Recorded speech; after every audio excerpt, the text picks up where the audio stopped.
Today I'm going to recap a 2024 horror comedy film called The Mousetrap. Spoilers ahead. The film begins in prison, where detectives Marsh and Cole are interrogating Rebecca, the survivor of a massacre that took place just hours earlier at the city's arcade. When they ask her to explain what happened, she agrees, and the story moves into a flashback. We meet Alex, a girl who works at an arcade called Fun Haven. She's chatting with her coworker Gina when the manager tells them they must stay late because some rich kids have rented the place for a birthday party. Gina says she still wants to meet her boyfriend later and plans to slip out before the party ends.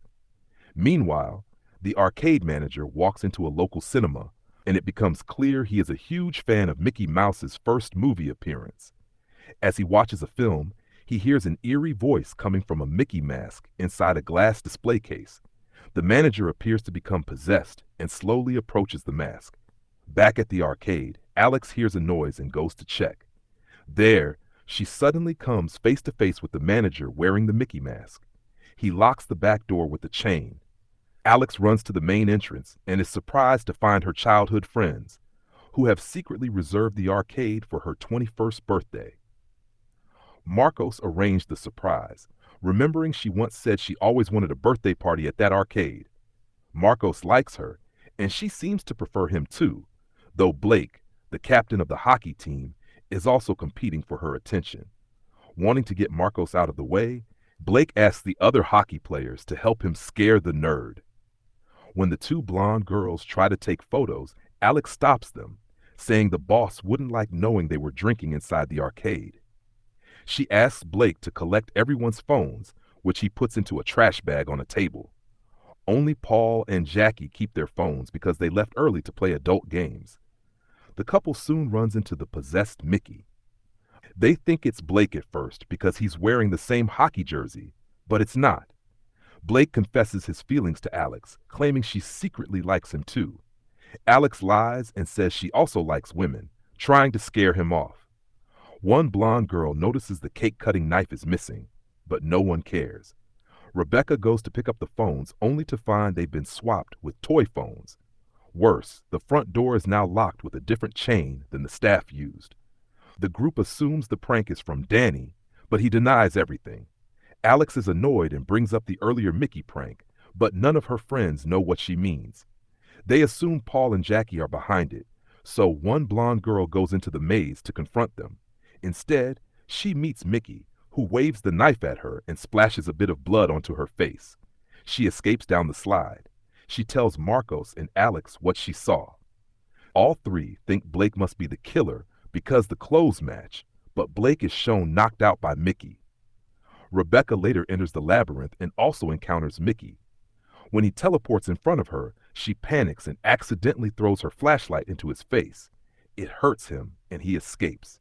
Meanwhile, the hockey team is drinking at the bar when Mickey suddenly appears. They try to intimidate him, but he knocks all four of them out with a bat. Danny, high and asleep on a roller coaster seat, wakes up when Mickey turns on the ride. Mickey only teases him before turning it back off, letting him escape. Marcos and the girls try to use the emergency exit, but find it blocked by Paul and Jackie's bodies. Marcos says they could call the fire department if they simulate a fire. Alex goes to the office and activates the alarm, while Marcos uses the arcade speakers to tell everyone to go to the roof.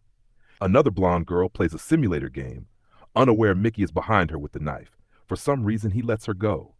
As Alex leaves the office, she runs into the girl. Alex tries to whisper a warning, but Mickey suddenly slits the girl's throat. Alex shines her flashlight at him, and he teleports away again. Rebecca and Danny meet up, but Mickey appears and cuts Rebecca's Achilles tendon. She tells Danny to run, but he refuses. Mickey punches him, and the boy collapses while Mickey kills Rebecca. Alex, Marcos, and the blonde regroup. She claims Mickey can teleport. Marcos believes her. Since plenty of strange things have already happened, they prepare improvised weapons. Mickey announces Gina's return from her date. Alex runs to the window and screams for Gina to stay away, but she doesn't hear, and Mickey kills her too. Blake wakes up and insists he didn't commit any murders. He admits he planned a scare prank with the hockey team, but nothing like this. Mickey appears. Blake thinks it's one of his friends and approaches him, but Mickey hits him in the face with a bat.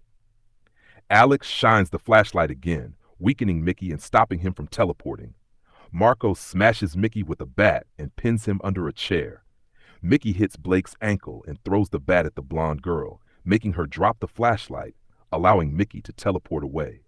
The four survivors decide to use the arcade to their advantage. Alex calls out to Mickey, challenging him to one last game of hide and seek. If he loses, he must leave them alone. If he wins, she'll surrender herself. They go into laser tag. Mickey claims he found her, but Alex says she found him too, so the deal doesn't count. The group traps him by turning on the lights, freezing him in place. Blake and Marcos restrain him. Instead of finishing him, Alex wastes time taunting him. Mickey laughs creepily and vanishes when someone turns off the lights. The survivors are shocked, but Alex insists he won't come back. Back in the present, Rebecca finishes her story, including the teleportation part. The police don't believe her and consider her the prime suspect. Rebecca says she hasn't told the real ending yet. We return to the arcade, where Mickey teleports behind Alex and kills her. Marcos cries, regretting he never confessed his feelings. In the post-credit scene, Mickey enters Rebecca's room and invites her to join him and several others who are just starting out. So that's the end of the recap. If you watched until the end, make sure to like and subscribe to the channel. See you later. If you want to